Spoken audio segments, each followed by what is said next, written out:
মসজিদ আবাদ করার জন্য আপনাকে কিছু কাজ করতে হয়, 5টা শর্ত আছে। ইয়ামুরু মাসাজিদাল্লাহি মান আমানা বিল্লাহ ওয়া আমালা সালিহা, মসজিদ আবাদ করবে সেই ব্যক্তি যে ঈমান রাখে এবং আমলে সালেহ করে, আলাম ইয়াখশা ইল্লাল্লাহ, এবং আল্লাহ ছাড়া কাউকে ভয় করে না, আর কিয়ামতে বিশ্বাস করে, আখিরাতে বিশ্বাস করে। আরটা যেন কি, ও জাহাদা ফি সাবিলিহি, এবং আল্লাহর রাস্তায় জিহাদ করে। এই 5টা শর্ত পূরণ করলে মসজিদ আবাদ করা হয়। আপনার এখানে আমরা যে আহলে আন্দোলন করি, সংগঠনের কাজ করি, এটাই হলো জাহাদা ফি সাবিলিল্লাহ, সমাজ সংস্কারের কাজ করি আমরা। কথা বললেন? এটা যদি আপনি না করেন মসজিদে, তো মসজিদের হক আদায় হলো না। কোরআনে সূরা তওবা 18 নম্বর আয়াত লিখে নেন।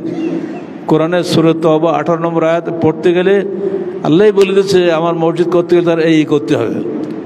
মসজিদ যারা মুসল্লি বা যারা প্রতিবেশী, তারা যদি কোনো অন্যায় কাজ করে বা ভালো মন্দ করে তো সবাই তো করে, এটা সংস্কার করতে হবে না? বা এই কাজটা করো না এটা বলতে হবে না? বা এই কাজটা করো বলতে হবে না? এটা হলো জাহাদা ফি সাবিলিল্লাহ, আল্লাহর রাস্তায় জিহাদ করা। আহলে হাদিস আন্দোলন বাংলাদেশ বা বাংলাদেশ আহলে যুব সংঘ এই কাজটাই করে। এই কাজটা যেন পিছিয়ে যাবেন না। যদি মসজিদে নিয়মিত সেটা হয় তা আলহামদুলিল্লাহ, আর যদি না হয় তাহলে কি বলবো, ইন্নালিল্লাহ বলবো।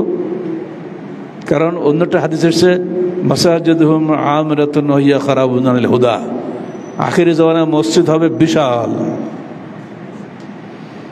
সেখানে কোনো আদর্শ থাকবে না। হাদিসটা সনদ জয়ীফ। এই বিষয়টা খুব ভয় লাগে।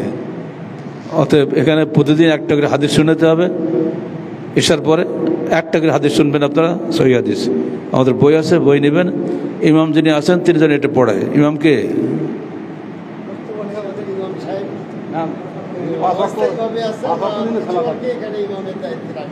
যাকে রাখেন সে তিনি যদি বাংলায় লেখা তো হাদিস পড়ে শোনাবে মুসলিমদের সামনে। একটা হাদিস শোনানো হলো, সপ্তাহে একদিন বসবেন সবাইকে নিয়ে, তালিম বৈঠক করবেন। আর মাসে একদিন আশপাশটা সবাই এসে একটু বড় করে বৈঠক করবেন। এই বৈঠকগুলোতে মা বোনরাও থাকতেই পারেন। আহলে হাদিস মহিলা সংস্থা আছে সব ঘরে ঘরে, তারা ঠিক একই করে যাবেন নিজের ঘরে বা মসজিদে। যদি মসজিদে আসতে পারেন তো মসজিদে আসবেন, সব বাড়িতে প্রতিবেশী বোনদেরকে নিয়ে সাপ্তাহিক তালিম বৈঠক করবেন, যেটা আমাদের রাজশাহীতে আমাদের বাসাতে হয়। সবার বাসা যদি এরকম গড়ে ওঠে, তাহলে আপনার স্ত্রী হয়তো শিখে আসতে পারেনি, এখানে আসার পরে শিখে ফেললো অনেক কিছু। বা আপনার মার বুড়ো হয়ে গেছে, ছোটো থেকে কিছু অনেক কিছু জানে না। আজকাল বুড়ো মানুষরা অনেক কিছুই জানে না, কিন্তু তাদেরকে আপনি কলমে শাহাদাত জিজ্ঞেস করেন বলতে পারবো না। আচ্ছা আপনি জানেন মৃত্যুর পরে কবরে গিয়ে 3টা প্রশ্নের জবাব দিতে হতে না? মার রব্বুকা, তোমার রবকে যদি বলতে না পারি তো জাহান্নামে যেতে হবে। আরটা কি তোমার দিনুকা, তোমার দিন কি, তোমার ধর্ম কি? দিন আল ইসলাম, আমার দিন হলো ইসলাম, এটা বলতে হবে না? আর 3 নম্বর হলো কি, মা হাযাল্লাযী বুইসা আলাইকুম, এই লোকটা কে যাকে তোমাদের কাছে পাঠানো হয়েছিল? এই লোকটা কে বলতে হবে। উনি হলেন মুহাম্মদ রাসূলুল্লাহ সাল্লাল্লাহু আলাইহি ওয়াসাল্লাম। তুই জানলে কি করে? কারাআতু কিতাব আল্লাহ, আমি আল্লাহর কিতাব পড়েছি, সেখানে দেখেছি। এগুলো যদি আপনি না শেখেন তাহলে আপনার শিখবেন কি? না শিখে কবর ভিতরে ভুলেই যাবে সব। এগুলো বুঝতে হচ্ছে না।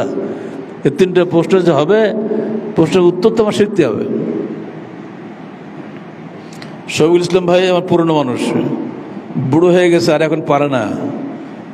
এনারও আস্তে আস্তে তাদের কবরে যেতে হবে।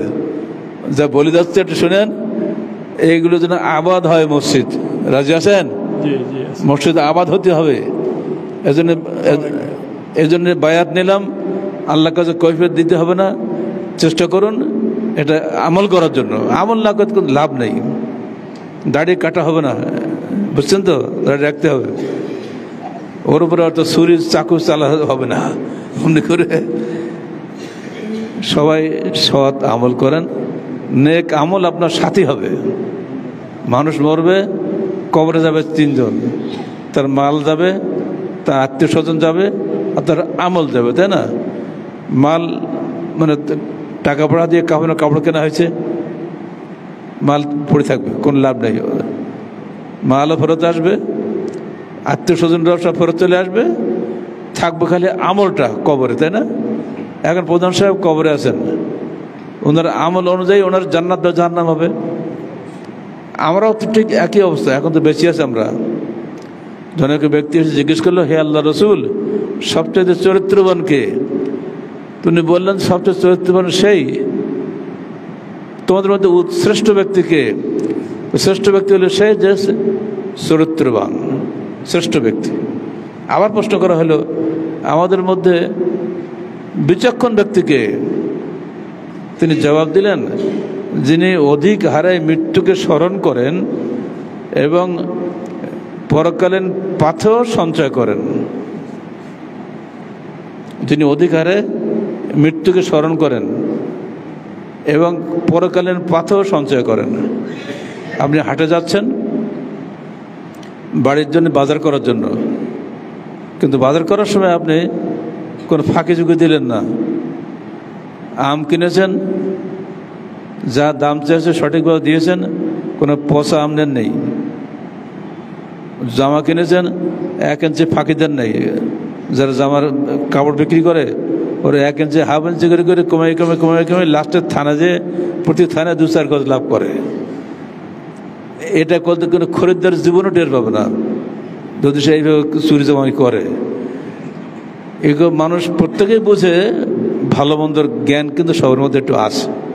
যদি আপনারা একটু খেয়াল করেন, যদি আপনি কোনো অন্যায় না করে মরতে পারেন, ইনশাল্লাহ আপনাদের জান্নাতে হাসি আসছে, অপেক্ষা করছে। আমরা দোয়া করি দক্ষিণ ফুলবাড়ি এই আহলে মসজিদে যেসব ভাই এবং বোনেরা যদি থাকেন উপরে, সবাই যেন আহলে আন্দোলন বাংলাদেশের এই যে জিহাদি প্রোগ্রাম, সংস্কার প্রোগ্রাম, এই প্রোগ্রামে আপনারা সাথী হয়ে যান।